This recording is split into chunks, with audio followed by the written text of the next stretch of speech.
Isaiah is one of those extraordinary men who spoke on behalf of God during a period when the children of Israel were free, in captivity, and then released.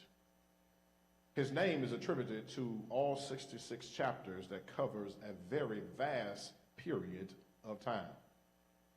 The book of Isaiah is divided into 3 parts, which cover 3 stages of the lives of those in captivity.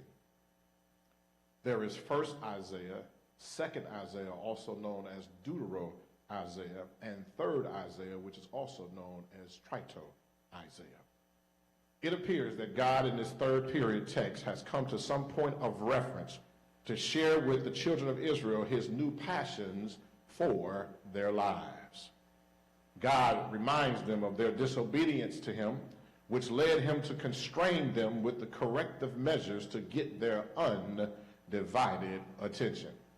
God knows how to get our undivided attention.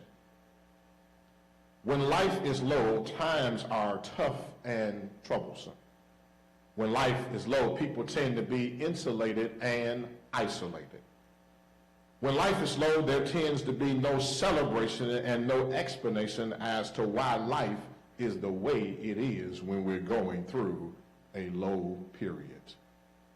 People can be low in their thinking, low in their mindset, and low in processing their own reality. Now, low can mean many different things for many people. Low can mean that you feel a certain way, you feel unappreciated, you feel unloved, and even you feel like nobody is paying you any attention. You feel ignored. Low can mean that your funds are slim. Low can mean that it seems like nobody cares anymore. But no matter how low you feel in life, the God we serve is able to lift us up. No matter how down in the dumps that you get, the Lord is the best person to pick you up.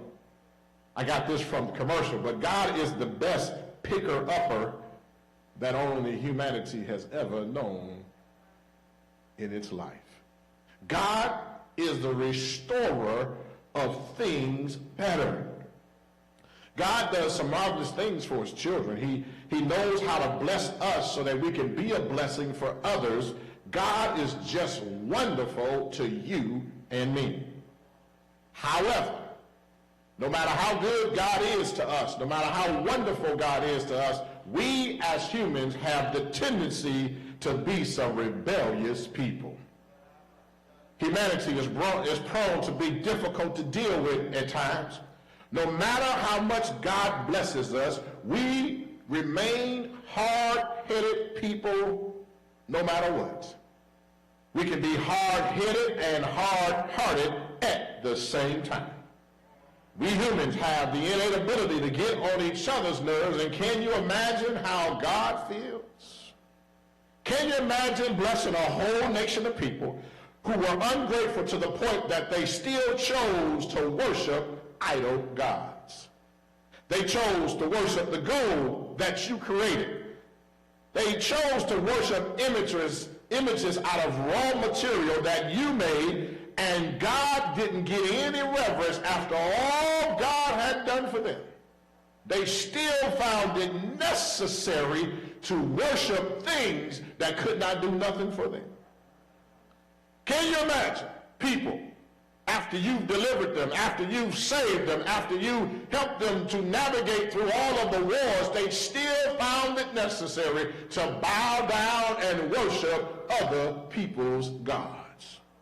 They chose to worship ideas and models and concepts, but missed to obey the God, that God who delivered them, the God who freed them, the God who blessed them, the God who rescued them, and the God who was still leading them. They still chose to worship other gods.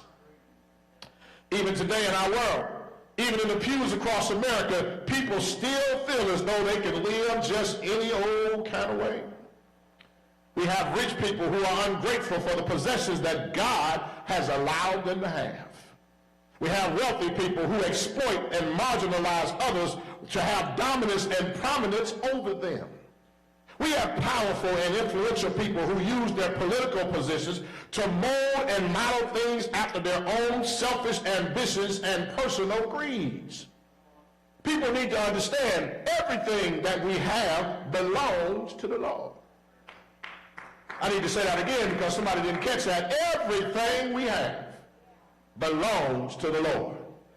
I've never, in 57 years, I've been going to funerals, I've never seen a hearse being followed by a moving truck of possessions and gold and jewelry and cars and boats and planes and trains. I've never seen a hearse being followed by a moving truck trying to bury all the stuff that we want and we grapple after all of our lives, because everything we have stops when they say ashes to ashes and dust to dust.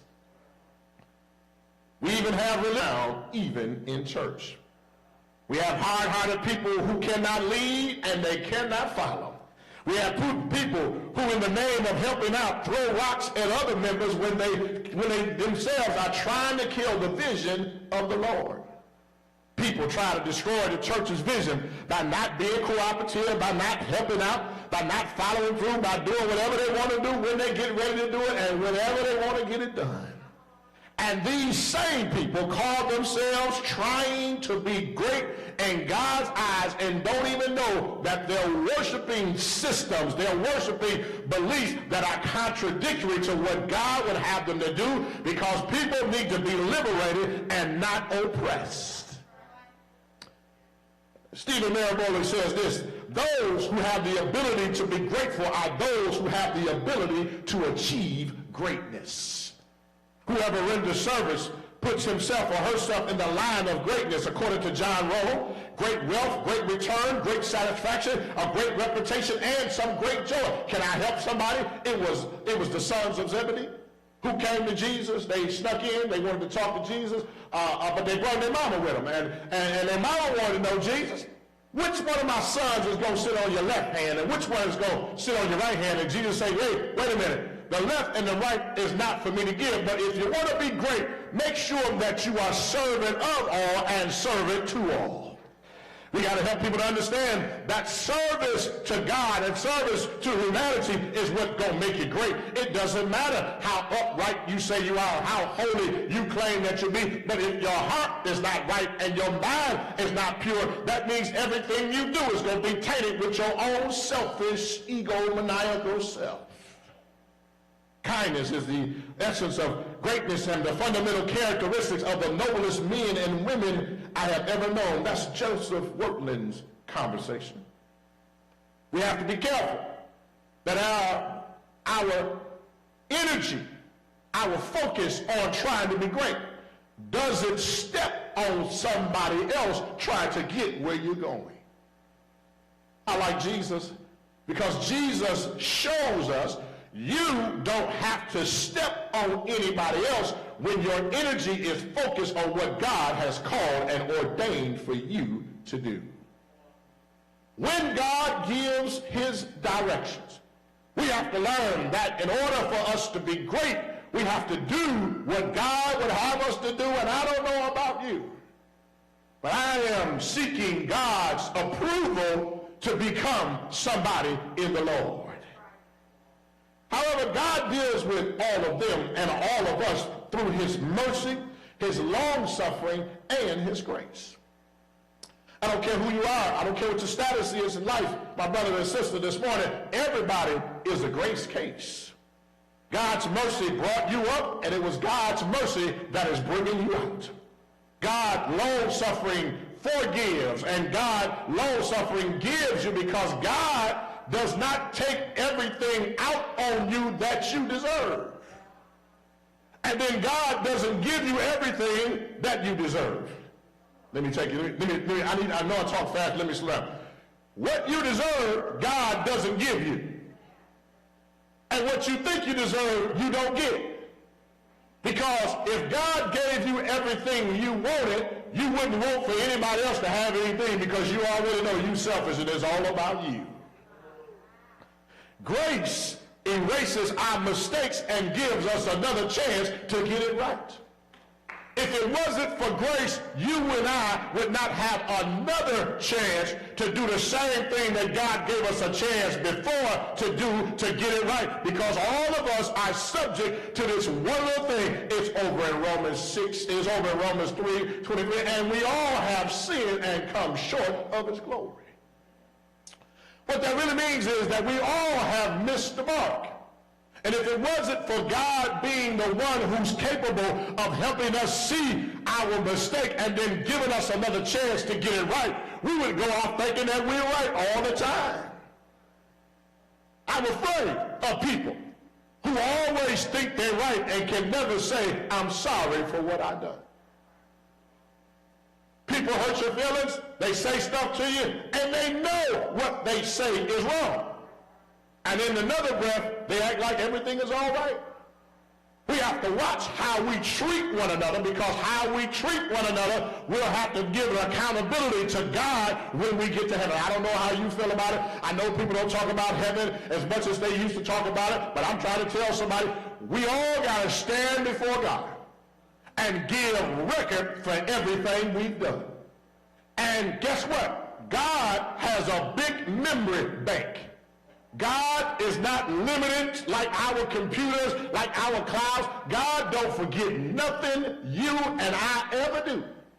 I need to help somebody understand that. God helps us to understand, I know you better than you thought you knew yourself. And that's why I want to ask somebody this morning, how is it that you can live so carelessly and not understand that everything you do, God is going to ask you about it when you have to stand before his glory? Everything. Yep. The stuff you don't think anybody saw, everything. The stuff that you thought that you got away with, everything. I don't know about you, but have you ever been sitting and it's just you and God started reminding you of stuff that you've done? Maybe you don't talk to God as much as I do. I'm not trying to say you don't, but maybe you don't. But every now and then, God has to remind me of the stuff he got me out of.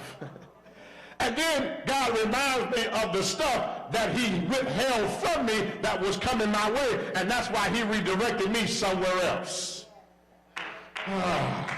This is hard preaching. It's all right, because I come to work this morning. So the idea is, how does God grow greatness in low places? How does God bring us to the point of greatness in our lives? I want to suggest there's a tridimensional motif that suggests that God is the master at growing things from impossible beginnings, that God is meticulous about the details, and God is mindful about our outcomes. Let me run this by you. I promise you I'll get out of your way, but I feel like working this morning. Listen here. God is the master at bringing things to life that seems impossible. The children of Israel had got down to the point that they didn't never think anything was going to turn around on their behalf. They had to deal with all of the oppressive captivity, and yet in the midst of captivity, God was still taking care of them. Can I stop by here to help somebody? In the midst of a pandemic, God is still taking care of you. I don't know what needs to ring your bell, but you ought to be shouting on that all by itself. We got to learn how to shout on truth and not shout on what makes us feel good. We got to learn how to shout on truth. Let me say it one more time. God has already proven this, because in the midst of a pandemic, they came up with a vaccine. They came up with 3 different versions of the vaccine, quicker than quick and faster than fast. God is taking care of you in the midst of a pandemic. Can I help somebody? I've seen more people in this last year buy cars, get married, get assigned to churches, get advanced degrees, graduate, promoted, all of that in the midst of a pandemic. And while you walking around complaining, but you got to wear a mask over your mouth, guess what? You ought to learn how to give God praise for the stuff that you've already been blessed with and the things that God has already done. So what if you got to wear a mask? Maybe that is a blessing, not only for you, but maybe for somebody else. God is the master of bringing life from impossible situations. Look at God, look at God. Only God can take oxygen and hydrogen and make it water. He took dirt and made a man, took a rib and made a woman. He took them two and made a baby and birthed humanity. He put 206 to 213 bones in an adult, put 78 organs in the human body. He took a seed and made a sprout, took a sprout and made a bush, took a bush and made a tree. He took a tree and made a cross, took his cross and nailed himself to it, and then took the man off the cross to save the whole world. God can bring some great things from low places.